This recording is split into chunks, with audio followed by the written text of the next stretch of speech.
All right, we're going to start off writing these equations, and we're going to use the form y equals ab to the x. We always want to start off with our y-intercept here. So I see it's right there at 0, 4. And so I'm just going to plug that in as an x, y. So I'll plug in the 4 for y.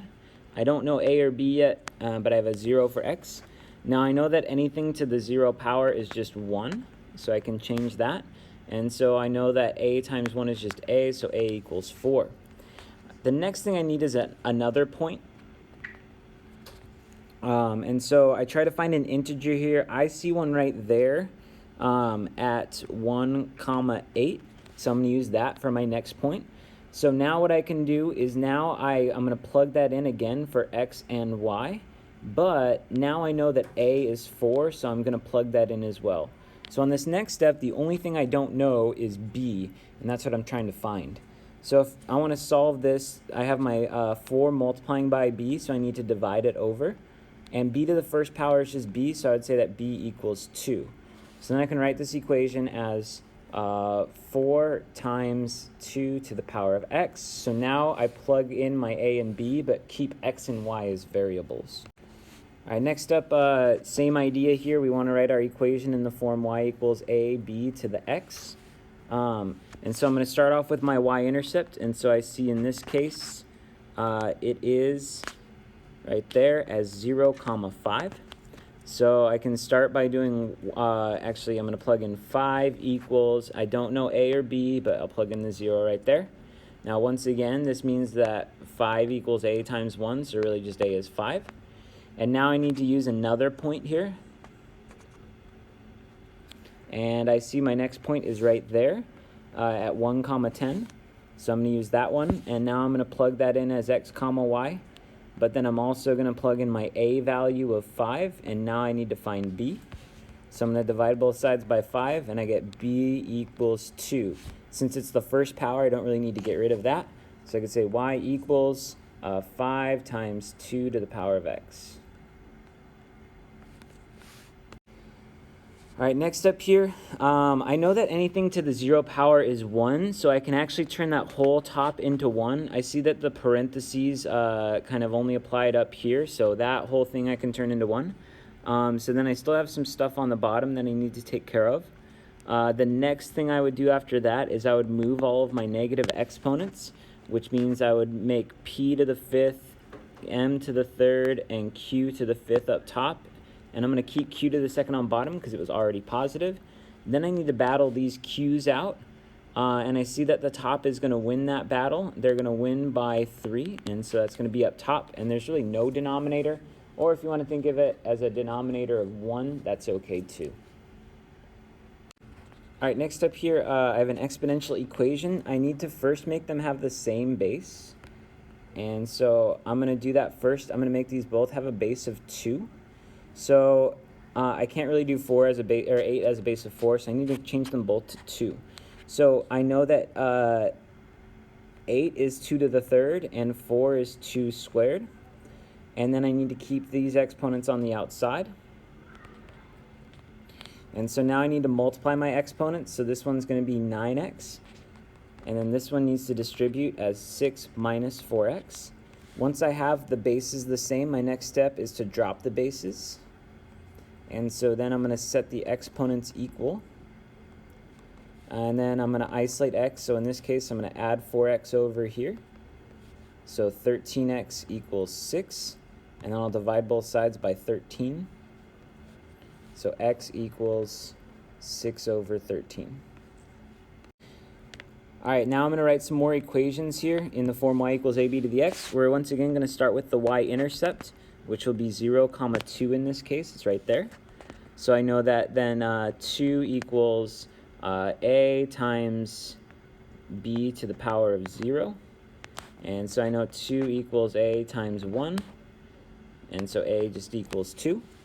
Then my next point that I'm going to use, let's see what I can use here. I'm going to use this one back here. I'll use negative 1, 4 for my other point. So now I'm going to plug that in. 4 equals 2 times b to the power of negative 1. So I'm going to divide both sides by 2. So 2 equals b to the negative 1. Now, actually, instead of b to the negative 1, I'm going to write that as, actually, I'll show that work. So b to the negative 1 is really 1 over b. And so then I can multiply both sides by b. And I get 2b equals 1. And then I divide by 2, and b equals 1/2. Remember that this negative exponent doesn't make b negative. It makes it a fraction, which is how I did it. So b is actually 1/2. So I know my equation here is 2 times 1/2 to the power of x. This actually makes sense that this is a fraction because this means that it is decay, which you can actually see it is decay. It is decreasing as we go along. All right, next up here, we're going to multiply these, and we can multiply the outside times outside and then the inside times inside. You could put 80 there, but I always know on these ones my next step is going to be to break it apart anyway, so I usually just write them separately since it's helping me out to break them apart. Now I'm going to look for the twins. I got twin 2's, and I have a loner 5. Now I do need to bring down this negative 4, and then these 2's are going to combine, and then these 2's are going to combine, and then I have one loner 5 in the house. So this will be negative 8 times 2, which will be negative 16 times the square root of 5. All right, next up here, I want to rationalize the denominator. So on this one, I always multiply by the radical in the denominator. So on top here, that's going to give me radical 6. On bottom, it's going to give me 4 times the square root of 9. Now, whenever this happens, I should have a perfect square root here, which I do. So that's just 4 times 3. And 4 times 3 is 12. I cannot reduce this because I can't reduce inside with outside the radical, so I just leave my answer like that. All right, next up here, we're adding and subtracting, so I always think of this as combining like terms. So I'm going to combine these two, and I get 2 radical 6. What I'm doing there is I just add the numbers out front, so it's 3 and negative 1. I keep the inside the same. And then with my radical 2's, I have negative 1 and I have positive 3, so it's going to make plus 2 again, but now rad 2. I cannot combine those because they are different. All right, next up we're expressing this in radical form. So I know that the 1/3 power is going to be the cube root, or the third root. And so I'm going to look for third roots, so that's not it, nor is that. So it's going to be one of these two. But now I see that this is squared, which is what it was in there, so that's going to stay on the inside there. All right, next up here, we have the square root of x. Now, remember that for square root, it's kind of an invisible 2 right there. So when I do this, it's going to be 3 on top and 2 on bottom because it's a square root, so that'll be c. All right, next up I got some multiple choice here, so I'm just going to use my knowledge of exponents. So I know, first of all, that when you have the base is greater than 1, that's always going to be growth, and it's going to be increasing. So I know it's not b, and that's it.